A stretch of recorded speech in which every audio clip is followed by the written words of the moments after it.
Hey, all you literary legends and luminaries. I'm Julie, and welcome to another episode of Booksmart.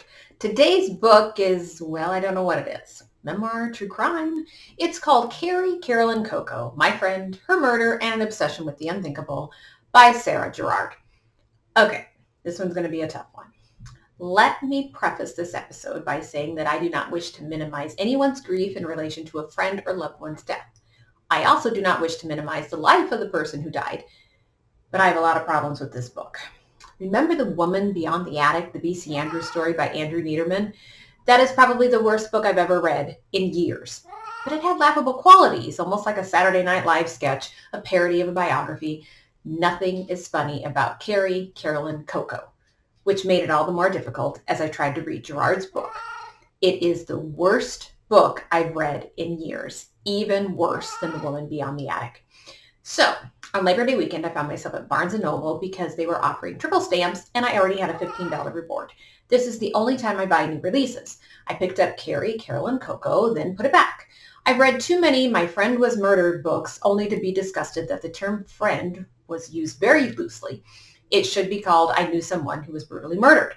But one of the Barnes & Noble employees had written a glowing review of the book, which was attached to the shelf below it. I should have written down what was written because I would really like to track down that person and discuss it because there's no way we could have read the same book. That's how I ended up reading it. The premise of the book is this. Carolyn was brutally stabbed to death by her roommate, a guy named Render, in 2016 in New York City. Of course, it's a New York book. The last paragraph on the jacket states this, which got me to buy the book too. What emerged from Sarah's relentless instinct to follow a story and its characters to their darkest ends is a book that is at once a striking homage to Carolyn's life, a chilling excavation of a brutal crime, and a captivating whodunit with a shocking conclusion. Lesson number 1. Never believe a book jacket. The first problem with the book is the list of characters. And it goes on for pages. Even true crime books that are complex don't have this many people. This is a more complex family tree than what's at the beginning of Wuthering Heights. And here's the first sentence of the book. In September 2016, my friend Carolyn Bush's older sister, Jennifer Schatz, came to visit her in New York City. I had to reread that sentence 3 times to figure out what and who was in that sentence. Who is the her? Why make sure the my is used other than to insert the author into that sentence? That is probably the worst first sentence of any book I've ever read, ever. The publisher okayed such a sentence. It's baffling. By page 5, I was thoroughly confused. By page 10, I was even more confused with all the names of people, places, and extraneous details that I thought might be important, but spoiler, none of the details are important. I almost abandoned the book, which I rarely do. I hung on thinking about that promised shocking conclusion that I was sure to read. The joke was on me. What Gerard does throughout the book is write about everyone but Carolyn. I have no clear sense of who Carolyn was. I could maybe write about a page, but there's no clear essence of her life. Even the title is confusing. While Carolyn was called Carrie in her younger days, hardly anyone called her Coco. There's no chronology. It's just random junk that appears to be added more for the sake of who's telling it than of Carolyn herself. Had the book been written with footnotes, this might not have been as bad of a problem, but I have a feeling it was very important for all her friends to see their names within the text. A book I reviewed not too long ago was called More Please, and I had kind of the same complaint.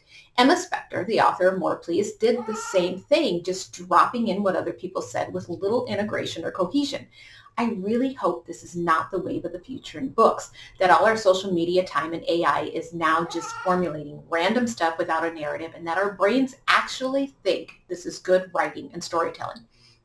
I hate this style of writing. Even though Gerard interviews Carolyn's family and friends, no one seems to know all that much about Carolyn. And Gerard herself is nothing more than an acquaintance. She and Carolyn attended the same groups at times and knew some of the same people.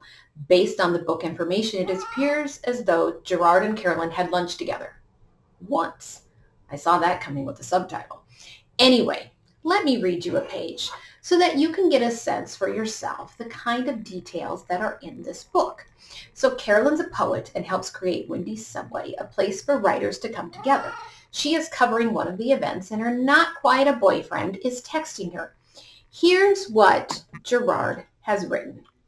And let's see if you think it's better than I did. Like a bajillion people are here all of a sudden. Totally fine though, she said. Okay. Oh, really? He said. Well, that's good, right? There's beer. Hope that works out. I'm sure it'll be fine. Let me know if you really need anything. I just started cooking.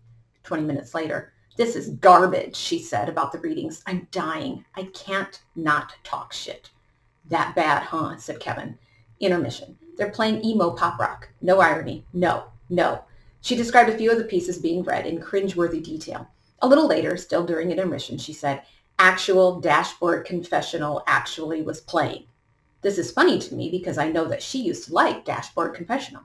Kevin, seeing all these texts, decided he definitely wasn't going to the event now. He responded, fuck, sorry, dude. Yeah, today was bad too. Sorry. There was a story about buying a bridesmaid's dress. Another about adulting as a writer. Several sad screaming emoji faces. "Okay, I'm done," she said. Then later she reported, yay, that's done. Sorry, that was shit.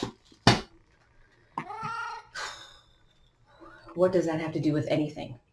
All I ascertain from it is that despite Wendy's Subway being a place that welcomes all writers, Carolyn's quite the writerly snob. And this is how we essentially learn about Carolyn, through text messages, emails, and little details that no one other than the people who knew Carolyn would care about. Is this kind of information representative of who Carolyn was? I'd be mortified if people shared random text I sent, especially with little context or a good picture of who I was. We get little stories about buying cocktail glasses and drinking games. Superficial information. That's what the book is filled with regarding Carolyn. I have no idea why Gerard chose such details to include. No one can even say much about her roommate Render other than he stayed in his room most of the time and wasn't home often. Render's defense is that he had a psychotic reaction to marijuana and that caused him to stab Carolyn. Gerard doesn't even write a good narrative of the crime itself.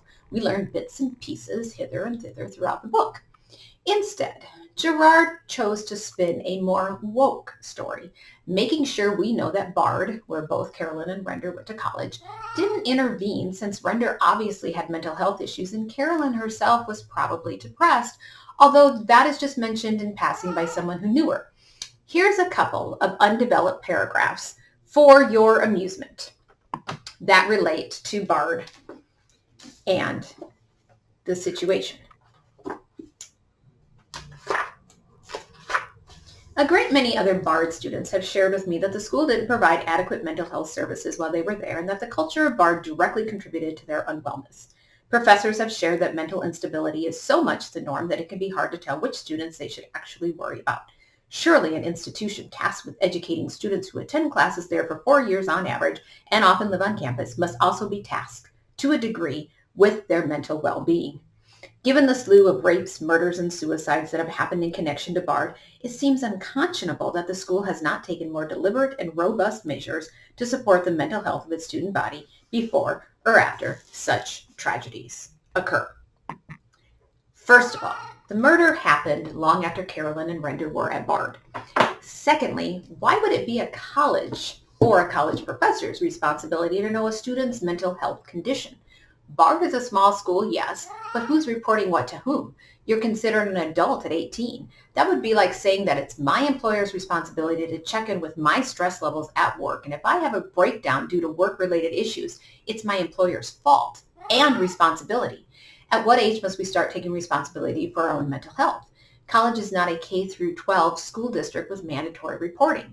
And it's interesting that all of Carolyn's drinking and going to bars and strip clubs when she was underage and really young, since her sister was 5 or 6 years older than Carolyn, and she tagged along with her sister and her friends, is apparently just fine in regards to a teenager's mental health.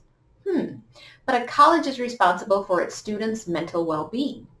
But Gerard spends multiple chapters itemizing what Bard did wrong, which seems to stem from the fact that many Bard administrators wrote letters of support to Render during his sentencing. Yes, that is crappy. Carolyn never graduated from Bard. Once again, no one knows why per se. One source theorized that Carolyn's perfectionism kept her from completing assignments, so she had to take incompletes. A professor stuck up for her, but after she had even more incompletes, did not. Carolyn dropped out. Render, on the other hand, struggled as well, but apparently had more support than Carolyn and eventually graduated. Gerard makes this out to be some sort of conspiracy. Carolyn didn't come from a rich family like Render did. It's as if Gerard is just now discovering that rich people stick up for each other at the expense of those who aren't as rich. Duh. This is not news. And if it is news to you, I feel really sorry for you because you're going to have a very tough time in the world around you. In regards to the rapes on campus, once again, Gerard acts like this is shocking, although it has nothing to do with Carolyn's story. Gerard obviously never read John Krakauer's Missoula, Rape and the Justice System in a College Town, which is much more developed and much better written than this one. Perhaps Gerard should read it.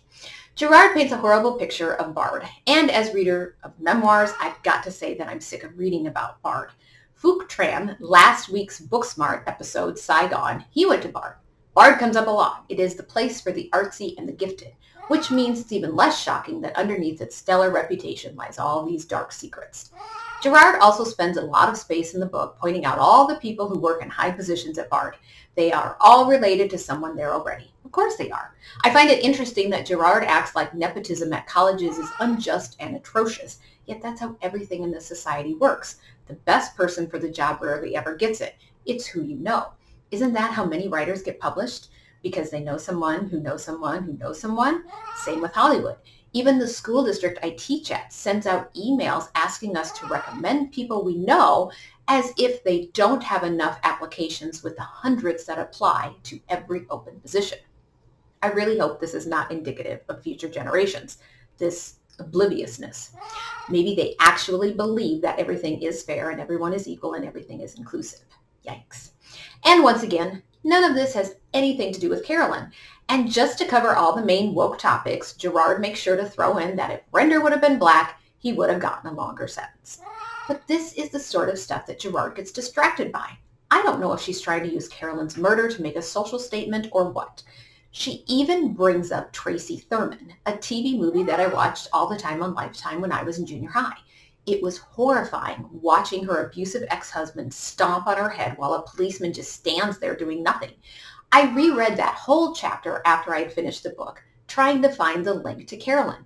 There isn't one. Just that other people apparently wrote about Carolyn too and published her poetry. I really felt like I was missing something as I read this book. It didn't make sense most of the time. Carolyn kept journals, which Gerard probably desperately wanted access to, but they currently sit underneath a bed at Carolyn's sister's house, which, according to the sister, she too plans on publishing them. Perhaps I should have just waited to read that instead of waste my energy trying to figure out this book, although at this point I don't trust anyone within Carolyn's inner circle to focus on Carolyn and not themselves. Oh, and the shocking conclusion, you ask? It's no Sixth Sense, that's for sure. Not even The Village, which I liked. In fact, I would say The Happening was more shocking than Gerard's book. I honestly have no idea what the shocking conclusion is. That rich people have advantages that the rest of us don't, that rape is a widespread problem on many college campuses, that white people aren't put under a microscope like people of color are. And by the way, none of these questions, none of them, relate directly to Carolyn. I would skip Carrie Carolyn Coco. If you'd like to spend a ton of time as a reader trying to figure out what a published author is writing about, I suppose take a crack at it. If you are a glutton for punishment, go right ahead and read it.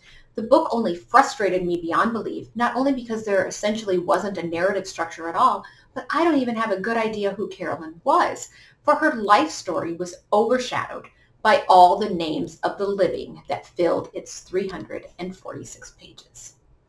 Thanks for watching. As always, my goal at Booksmart is to get a little bit smarter, one book at a time.